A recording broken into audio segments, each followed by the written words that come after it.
Hi everyone, Alan here at St. Joseph's Hospice, and welcome to this week's edition of Connected Through Cooking. Today we're going to be making a Mexican-inspired tortilla soup, and it is one of the easiest recipes that I'm probably going to give you during this Connected Through Cooking series. But when you make this for other people, and even when you taste it for yourself, it's going to taste quite gourmet. It's very, very nutritious, it's really, really filling, and it's a wonderful, wonderful bowl of soup on a cool fall or winter's day. So the 5 ingredients that we are using for this soup are just a can of tomato soup.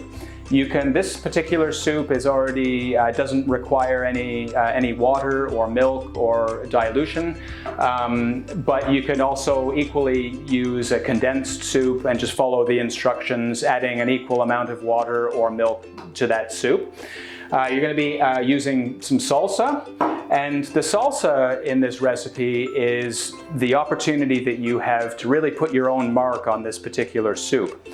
You can use a mild salsa. In this case, we're going to be using a medium salsa. If you like to pack a little bit of heat, then you can have a hot salsa. There are salsas that have beans. There are salsas that have corn.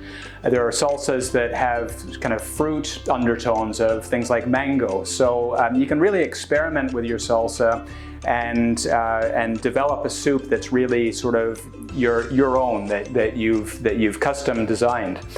I have some cheese. This cheese is just I'm cheating a little bit here. This is a real cheater soup.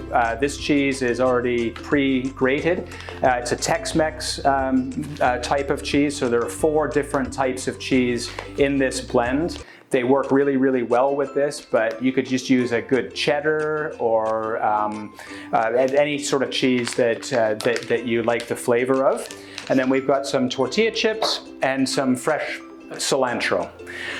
So essentially, all you have to do for this recipe is put your soup in a pot and bring it to a simmer. So I'm going to just bring that to a simmer, and while that's warming up, I'm going to just add my salsa.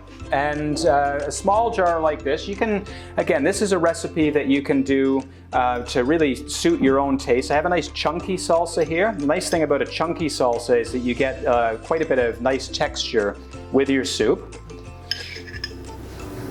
And I'm adding about 1/3 of a jar of salsa. Again, you don't really, it's between about 1/3 and 1/2 a small jar of salsa. Okay, so our soup has reached a simmer. I've simmered it for about a minute or so. It's nice and hot and steamy, and I'm ready to serve it. So I'm going to just place that into my soup bowl.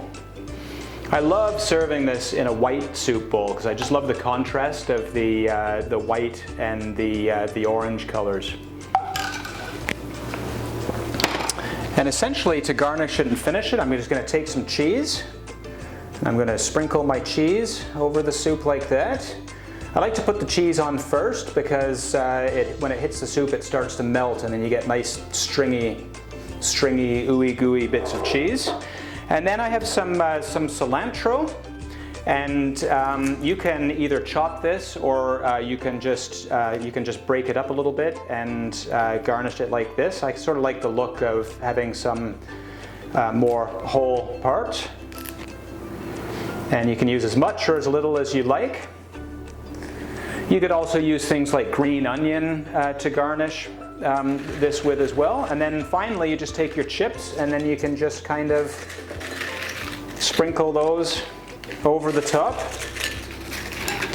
You can get really creative if you wanted to, and you could kind of fan them out and get quite artistic. But I like to have a good serving on the top. And then when it comes time to eat it, you just you mix it up, and you get the nice salty crunch from the tortilla chips. You get the cheese that really is just starting to melt. You can see it's all nice and stringy. And as the chips sit in the soup a little bit longer, they will soften up a little bit as well. But they add great flavor. It's a very nutritious soup, Very, very hearty and absolutely fantastic on a cold winter or fall's day. I hope you enjoy it.